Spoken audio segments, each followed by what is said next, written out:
The GOP establishment has a message for Ohio Governor John Kasich. Get out of Senator Marco Rubio's way. According to Politico, Republican establishment figures see Rubio as the only way forward following the South Carolina primary. After Jeb Bush dropped out, 7 elected officials, Republican insiders and donors threw all of their support behind Rubio. They think he's the only mainstream candidate with a legitimate chance to overtake Donald Trump to win the nomination. Political analyst Larry Sabato says it's going to take teamwork to keep Trump out of the White House.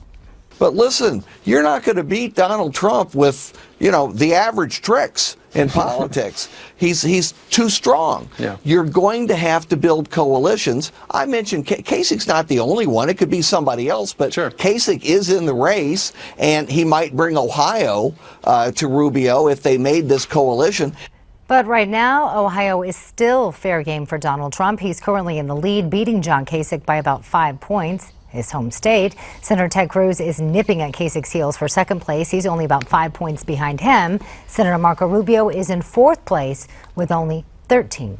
All right, thanks, Miranda. For more on this, let's bring in today's guest for this segment, Nell Hughes, chief political correspondent for the USA Radio Network. Also with us, Ron Christie, former special assistant to President George W. Bush and current CEO of Christie Strategies. Guys, thanks for being with us.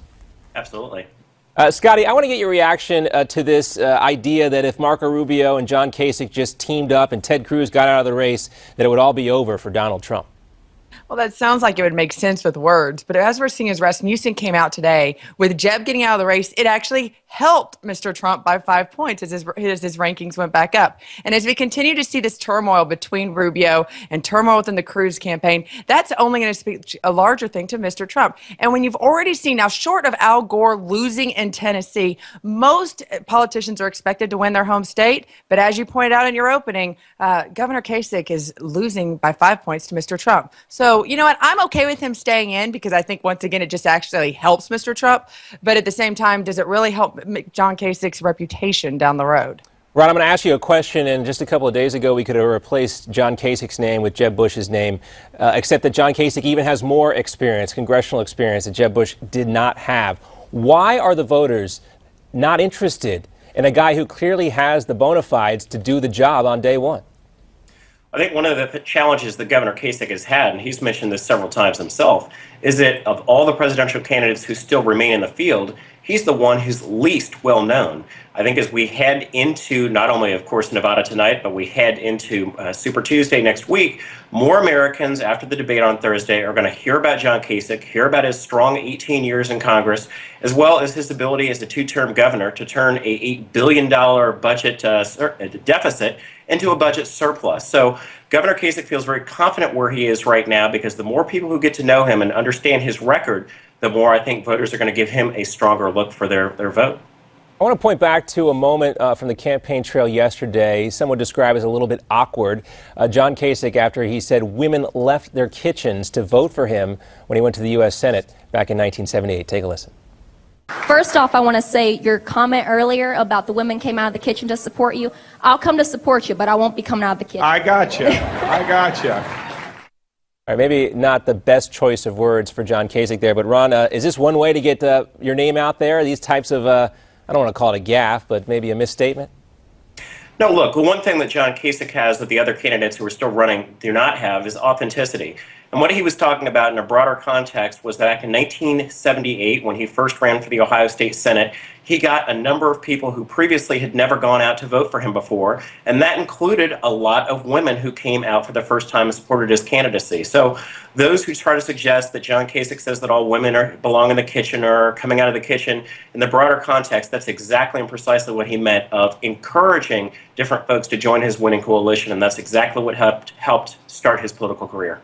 Now, Do you know what's funny about that comment right there is I was actually at the table with my mother, who is in her 60s, when he made that comment. I'm going, oh my gosh, that's it. John Kasich's over. And she looked at me, she's like, No, that's really the truth. So while I agree with, and when she explained, she said exactly what my counterpart just said. But the problem with it is that most people won't have a mother sitting at their kitchen table to explain that to their daughter or to their granddaughter. So just right now, I think what he did, he just lost a lot of millennials. He lost a lot of working mothers. Granted, I go in the kitchen and that's when the fire trucks arrive. So a lot of us probably bristled at that point and went, oh my gosh, where it actually probably made him more honest and, like you said, authentic to the other side. But like I said, unfortunately, it's comments like that we just can't make in a social media world like now, because it's been replayed at least 1,000 times today on internet and mainstream. Of course, unless you're Donald Trump. And anybody who knows anything about John Kasich, he's got 2 daughters that he loves very much. He's got a very brilliant wife, too, that he has out there on the campaign trail with him. You can take anything out of context these days.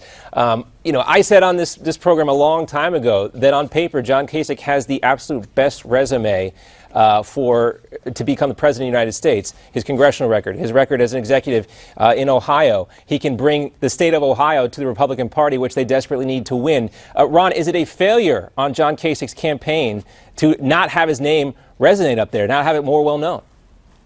I don't think so. I think the people of Ohio recognize who he is and what he's accomplished.